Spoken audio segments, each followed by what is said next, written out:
राज्यातल्या शेतकऱ्यांना कर्जमाफी करण्याच्या संदर्भातला निर्णय आम्ही घेतला। हा जो निर्णय घेतलेला आहे, मी यापूर्वी देखील सांगितलं होतं की राज्य सरकार एक ऐतिहासिक निर्णय घेत आहे आणि माझा दावा आहे की राज्याच्या देशाच्या इतिहासातला सगळ्यात मोठा निर्णय राज्य सरकारच्या माध्यमातून आज घेतला जातोय। काही पार्श्वभूमी आपल्यासमोर मला ठेवण्याची इच्छा आहे की ॲग्रिकल्चर हाऊसहोल्ड पर कॅपिटा कर्ज किती आहे हे जर देशामध्ये बघितलं, म्हणजे घरटी कर्ज किती कृषीचं, कृषी विभागामध्ये, तर ते केरळमध्ये 2,13,000 रुपये आहे, आंध्र प्रदेशात 1,23,000 रुपये, पंजाबमध्ये 1,19,000 रुपये, तमिळनाडूत 1,15,900 रुपये आहे, कर्नाटकात 97,200 रुपये आहे, तेलंगणात 93,500 रुपये आहे, हरियाणामध्ये 79,000 रुपये आहे, राजस्थानमध्ये 70,000 रुपये आहे, महाराष्ट्रात ते 54,000 रुपये आहे, 54,700 रुपये। म्हणजे हे मी याकरता सांगतोय की जर आपण एकूण कर्जमाफीचा क्वांटम बघितला तर त्यातनं आपल्या लक्षात येईल या सगळ्या राज्याच्या तुलनेत घरटी कर्ज हे महाराष्ट्रामध्ये कमी आहे। या सगळ्या राज्यांमध्ये महाराष्ट्राच्या दुप्पट जवळपास घरटी कर्ज हे त्या ठिकाणी शेतकऱ्याच्या डोक्यावर आहे। आणि आतापर्यंत ज्या काही कर्जमाफी झाल्या त्या कर्जमाफीच्या संदर्भातला देखील आढावा आम्ही घेतला तर आपण बघितलं तर केंद्र सरकारने जी संपूर्ण देशाकरता कर्जमाफी केली होती ती 72,000 कोटीची होती, पण नंतर ती कमी झाली आणि 52,000 कोटीची झाली। महाराष्ट्रामध्ये यापूर्वीची जी कर्जमाफी झाली होती ती 7,000 कोटी रुपयाची कर्जमाफी झाली होती। तेलंगणाने 15,000 कोटीची कर्जमाफी केली आहे, आंध्रने जवळपास 20,000 कोटीची केली आहे, पंजाबने 10,000 कोटी रुपयाची केली आहे, कर्नाटकने 8,000 कोटी रुपयाची केलेली आहे। या सगळ्याच्या पार्श्वभूमीवर महाराष्ट्र सरकारने घेतलेला निर्णय हा अभूतपूर्व अशा प्रकारचा निर्णय आहे। जवळजवळ 34,000 कोटी रुपयाची कर्जमाफी राज्य सरकारच्या वतीनं आज कॅबिनेटने त्याला मान्यता दिली आहे। याच्यामध्ये 1.5 लाखापर्यंतचं कर्ज सरसकट आम्ही माफ करतो आणि 1.5 लाखापर्यंतचं कर्ज सरसकट माफ केल्यामुळे जे थकीत शेतकरी आहेत त्यातले 90% शेतकऱ्यांचा सातबारा पूर्ण कोरा होणार आहे। 90%।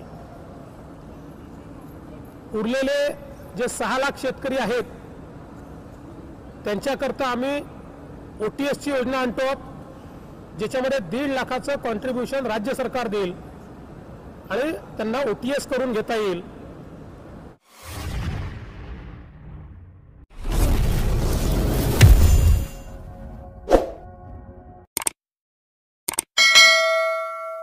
त्यामुळे हे सगळे शेतकरी याच्यामध्ये आम्ही कव्हर केलेले आहेत। यासोबत ज्या शेतकऱ्यांचं कर्जाचं पुनर्गठन झालं ते एकतर थकीत झाले असतील तर पीक कर्जाच्या सवलतीत जातील, मध्यम मुदतीच्या कर्जामध्ये जे गेले आहेत ते त्याच्यामध्ये जातील, कारण हे कर्ज माफ करत असताना पीक कर्जासोबत टर्म लोन ज्याला आपण म्हणतो मध्यम मुदतीचं कर्ज हे देखील आम्ही या ठिकाणी रद्द करतो, माफ करतो। त्याच्यामुळे पुनर्गठित थकीत जे आहेत किंवा मध्यम मुदतीत गेलेले आहेत त्यांना देखील या ठिकाणी या कर्जमाफीचा उपयोग होणार आहे। हा जर आपण हिशोब लावला तर एकूण 40 लाख शेतकऱ्यांचा सातबारा कोरा होणार आहे आणि त्यासोबत जे शेतकरी नियमित कर्ज भरतायत त्या शेतकऱ्यांचा देखील हा सवाल असणार आहे की आम्ही नियमित कर्ज भरलं हे आमचं चुकलं का, आम्हाला प्रोत्साहन काही मिळणार आहे की नाही। आणि म्हणून तोही निर्णय आम्ही घेतला आहे आणि नियमित कर्ज भरणाऱ्या शेतकऱ्यांना 25% पण 25,000 कमाल मर्यादा इतकं आम्ही प्रोत्साहनपर अनुदान हे जमा करणार आहोत। आणि आता जे शेतकरी 30 जूनपर्यंत कर्ज भरतील त्यांनी तर ते तेवढे कर्ज कमी भरलं तरी देखील त्यांना ते अनुदान थेट त्यांच्या खात्यामध्ये तात्काळ हे आम्ही देण्याची व्यवस्था करू किंवा बँकांची आम्ही त्या संदर्भात टायअप करून तेवढे पैशाची हमी राज्य सरकार घेईल। त्यामुळे आपण जर विचार केला तर एकूण राज्यातल्या 89 लाख शेतकऱ्यांना 34,000 कोटी रुपयाची मदत या माध्यमातून होते। अतिशय अभूतपूर्व अशा प्रकारचा निर्णय आहे। मला याची कल्पना आहे की या निर्णयाचा मोठा बोजा हा राज्य सरकारवर पडणार आहे। प्रसंगी आम्हाला काही कामं कमी करावी लागतील, पण अडचणीतल्या शेतकऱ्याला मदत करायचा निर्णय घेतल्यामुळे त्या निर्णयाच्या पाठीशी मंत्रिमंडळ अतिशय ठामपणे उभं आहे। हे करत असताना साहजिकच हा पैसा कुठनं उभा राहील असाही प्रश्न आपल्या माध्यमातून येणार आहे।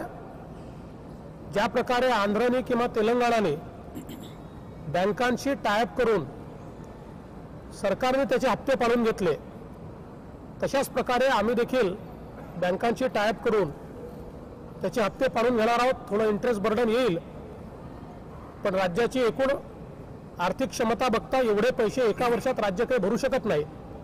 त्यामुळे शेतकऱ्याला जरी आम्ही मोकळं करत असलो तर राज्य त्या संदर्भात बँकांशी चर्चा करून त्याचे योग्य हप्ते पाडून आणि त्या माध्यमातून हे पैसे परत करण्याचं काम करेल। मला असं वाटतं की एक चांगला निर्णय या ठिकाणी झालेला आहे। मी सर्व पक्षाच्या नेत्यांचे मनपूर्वक आभार मानतो। विशेषत्वाने भारतीय जनता पक्षाचे नेते असतील, शिवसेनेचे माननीय उद्धवजी ठाकरे असतील, त्यांचे विशेषत्वाने मी आभार मानतो। भारतीय किसान संघ यांनी देखील अतिशय मोलाची मदत याच्यामध्ये आम्हाला केली, त्यांचे मी आभार मानतो। आणि ते मानत असताना निश्चितच मी हा विश्वास व्यक्त करतो की ज्या प्रकारची चर्चा आमची विविध पक्षांची झाली आहे किंवा काल ज्या प्रकारे शरद पवार साहेबांची चर्चा झाली आहे, सर्व पक्ष याचं स्वागत करतील। काल अशोक चव्हाणांची देखील चर्चा चंद्रकांत दादांनी केलेली आहे, त्यामुळे सर्व पक्ष याचं स्वागत करतील आणि काही बाबी यातल्या एखाद वेळेस जर राहून गेल्या तर त्याचा भविष्यातही विचार करता येईल। पण आता याच्यापेक्षा मोठा बोजा हा राज्य सरकार उचलू शकण्याच्या क्षमतेत नाही, हाही खूप मोठा बोजा आहे। आणि पुन्हा एकदा सांगतो की देशाच्या इतिहासातील सर्वात मोठी कर्जमाफी ही आज महाराष्ट्र सरकारने या ठिकाणी केली आहे। या योजनेचं नाव हे छत्रपती शिवाजी महाराज कृषी सन्मान योजना अशा प्रकारे ठेवण्यात आलेलं आहे।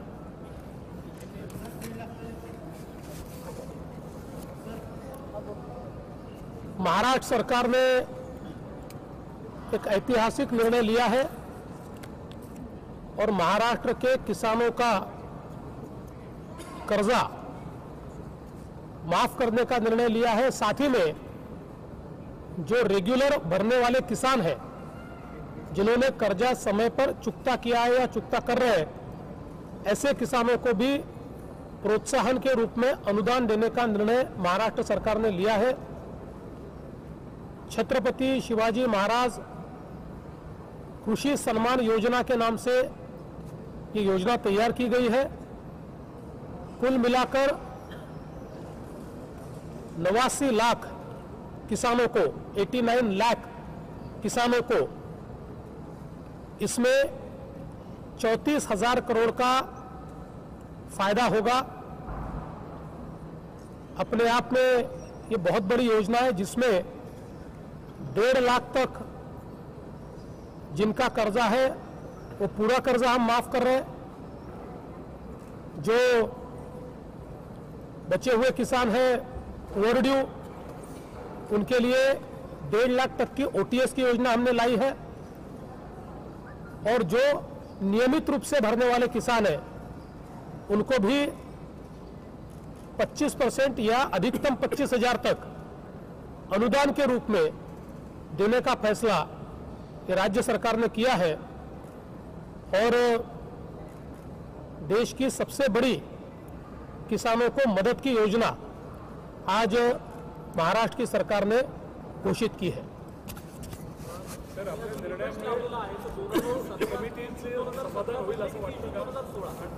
30 जून 2016 ही याची कट ऑफ डेट राहील, कारण त्याच्यानंतरचं लोन ओव्हरड्यू नाही आहे।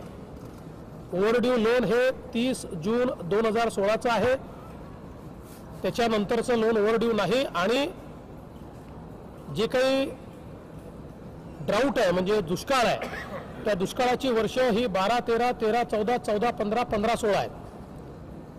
जी 2008 साली कर्जमाफी झाली होती त्याची ही डेट ही 30 जून 2007च होती।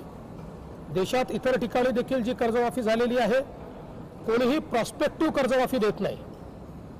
कर्जमाफी म्हणजे पुढच्या वर्षीची कर्जमाफी जे संपायचंच आहे त्याची कर्जमाफी ही दिली जाऊ शकत नाही।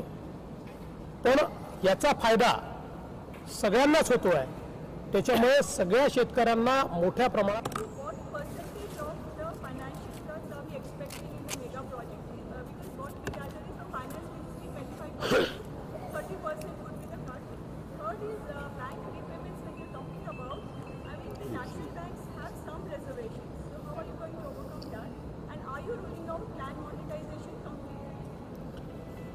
याच्याकरता पैसे आणण्याकरता ज्या ज्या काही योजना आहेत त्या योजना आम्ही करणार आहोत। फिस्कल डिसिप्लिनच्या दृष्टीनं काही कठोर निर्णय घ्यावे लागतील, ते निर्णय देखील आम्ही घेणार आहोत। आणि त्यासोबत थोडासा बँकांकडनं इंटरेस्टचा बोजा स्वीकारून देखील याला फॅक्टर करून शेड्यूल कसे करता येईल याचाही प्रयत्न आम्ही करणार आहोत। मी हे आधीच कबूल केलेलं आहे की एवढी मोठी कर्जमाफी केल्यानंतर निश्चित काही ना काही परिणाम तर त्याचा फायनान्सेसवर होईल, त्यामुळे डेफिसिटवर काही ना काही परिणाम होईल। पण हे डेफिसिट कमीत कमी कसं ठेवता येईल हाही निर्णय आम्ही करणार आहोत। एक गोष्ट अजून मला सांगितली पाहिजे की राज्य सरकारने आपल्याला कल्पना आहे की दुधाचा भाव देखील शेतकऱ्यांकरता 3 रुपयाने वाढवण्याचा निर्णय यापूर्वीच घोषित केलेला आहे। आणि आज आमच्या सर्व मंत्री आणि आमदारांनी 1 महिन्याचा पगार हा या कर्जमाफी करता देण्याचा निर्णय घेतला आहे। That is a different thing, it's not related to दिस।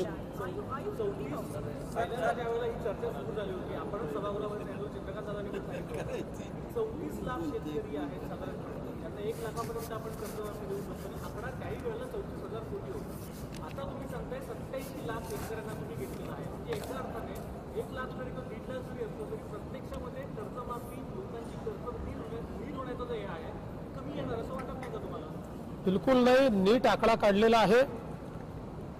आता जे शेतकरी 1.5 लाखाच्या आतले आहेत त्या शेतकऱ्यांची जी संख्या आहे ही जवळजवळ 34-35 लाख ती आहे, 36 लाख ती आहे।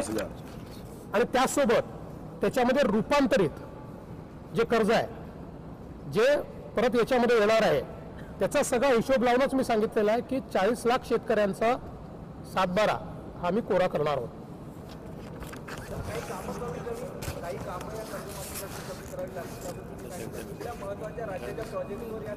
ते आता बघू, त्याचा कमीत कमी इम्पॅक्ट कसा येईल हे बघू। पण आता हे तर नॅचरल आहे ना की एवढं मोठं जर पैसा हा कर्जमाफीला द्यायचा असेल तर कुठला तरी तो पैसा आणावा लागेल।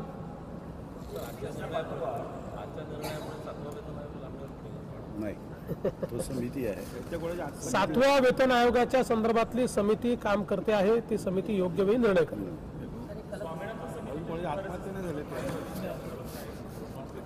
स्वामीनाथन समितीच्या ज्या शिफारसी आहेत मुळात या सगळ्या शिफारसी UPAचं शासन असतानाच त्या काळात आलेल्या आहेत 2005 साली.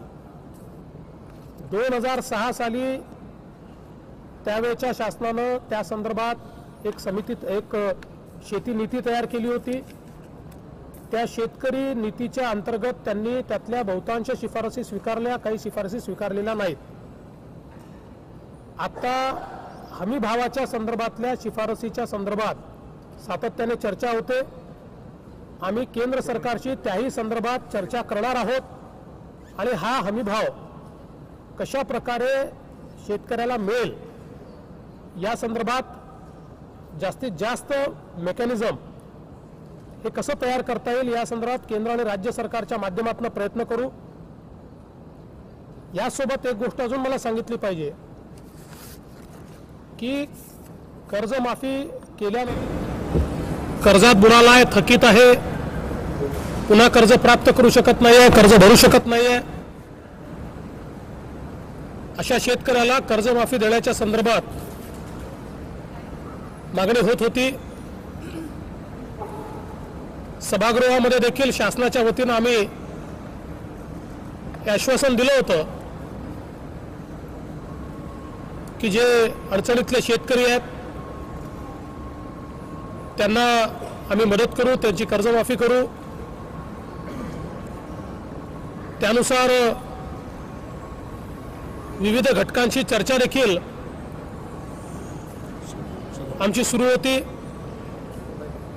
मध्यंतरीच्या काळामध्ये काही आंदोलनं देखील झाली. त्या आंदोलकांना देखील आम्ही अतिशय स्पष्टपणे सांगितलं की राज्य सरकार सकारात्मक आहे आणि चर्चेला तयार आहे. एक